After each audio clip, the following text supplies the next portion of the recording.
नदी किनारे एक जंगल में टोनी चिड़िया का परिवार रहता था। वो लोग सीधे साधे थे। टोनी चिड़िया की बहू मुनमुन पढ़ी लिखी और खूबसूरत भी थी। उसे सजने संवरने और मेकअप करने का बहुत शौक था। टोनी की एक बेटी बुलबुल भी थी। वो दिखने में बहुत ही साधारण थी। एक दिन, बहू, ये क्या दिन भर अपने चेहरे पे लीपा पोती करती हो? ढंग से घर का काम कर लिया करो। दिन भर अपनी ही ब्यूटी संभालने में लगी रहती हो। मम्मी, मैंने घर का सारा काम कर तो दिया है। अब थोड़ा समय अपने लिए भी निकाल कर कुछ मेकअप कर लेती हूँ तो आपको क्या परेशानी होती है? वैसे भी मैंने मेकअप का कोर्स किया है। अगर मैं अपना भी मेकअप नहीं करूँगी तो सारा कुछ भूल जाऊंगी। कितना अच्छा होता मम्मी अगर मैं यहाँ एक ब्यूटी पार्लर खोल लेती। घर में अच्छे खासे पैसे आने लगते। मोहल्ले की जो चिड़िया इधर उधर जाती है वो मेरे पास आ जाती। तुमसे जरा सा क्या कह दिया? तुम तो भाषण ही देने लगी। ये कहकर टोनी चिड़िया वहाँ से चली जाती है। एक दिन बुलबुल मुनमुन से कहती है, भाभी, तुम कितनी सुंदर लगती हो और तुम्हारे पर तो एकदम चमकीले हैं। काश भाभी मैं भी तुम्हारी तरह सुंदर होती। क्या करूं दीदी, मैं आपको भी सुंदर बनाना चाहती हूँ लेकिन मम्मी तो मुझे करने ही नहीं देती। और क्योंकि तुम जानती हो मैंने ब्यूटिशियन का कोर्स किया है, मैं तुम्हें इतना सुंदर बना दूंगी कि तुम अपने आप को पहचान ही नहीं पाओगी।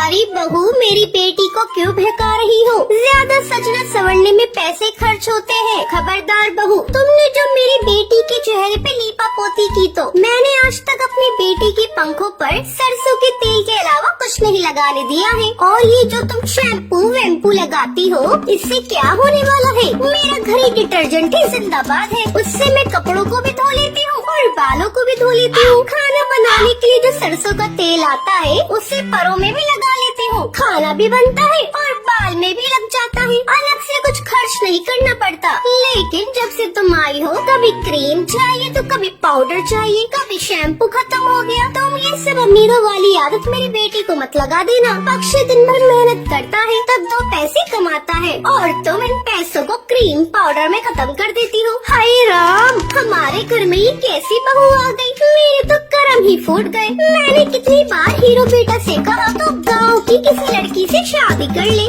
लेकिन वो माना ही नहीं। उसे तो शहर की लड़की से शादी करनी थी। तभी हीरो चिड़ा मेहनत मजदूरी करके घर आता है और अपनी माँ को बताता है, माँ, कल बुलबुल को देखने के लिए लड़के वाले आ रहे हैं, उसे अच्छे से तैयार करा देना। बुलबुल बेटा, कल तो अपने बाल और परों में सरसों का तेल अच्छे से लगा लेना और तुझे मेकअप करने की कोई जरूरत नहीं है। अगर तू मेकअप कर लेगी लड़के वाले तुझे चुड़ैल समझेंगे। अगले दिन लड़के वाले बुलबुल चिड़िया को देखने के लिए आते हैं, लेकिन लड़का बुलबुल को रिजेक्ट कर देता है। लड़के वालों के चले जाने के बाद मुनमुन बहू टोनी से कहती है, मम्मी, अगर आप बुलबुल का मेकअप करने की इजाजत दे दे तो मेरा कमाल देखिएगा। ठीक है बहू, जब तुम इतना कह रही हो ये भी करके देख लेती हूँ। टोनी को आखिरकार मुनमुन के आगे झुकना ही पड़ता है। अगली बार जब लड़के वाले बुलबुल को देखने के लिए आते हैं तो बुलबुल चाय लेकर आती है। ये लीजिए, हमारी नंद साहिबा आ गई। देखिए मेरी नंद कितनी खूबसूरत है और मेरी नंद सर्वगुण संपन्न भी है। आप लोग पूरी तरह से तसल्ली कर लीजिए। मोंटू कबूतर की माँ बोलती है, बेटा तू भी अपनी तसल्ली कर ले, फिर बाद में मत कहना मैंने तेरी शादी जबरदस्ती कर दी। मोंटू कबूतर के ऊपर बुलबुल चिड़िया की खूबसूरती का जादू चल चुका था। मम्मी, मुझे लड़की पसंद है,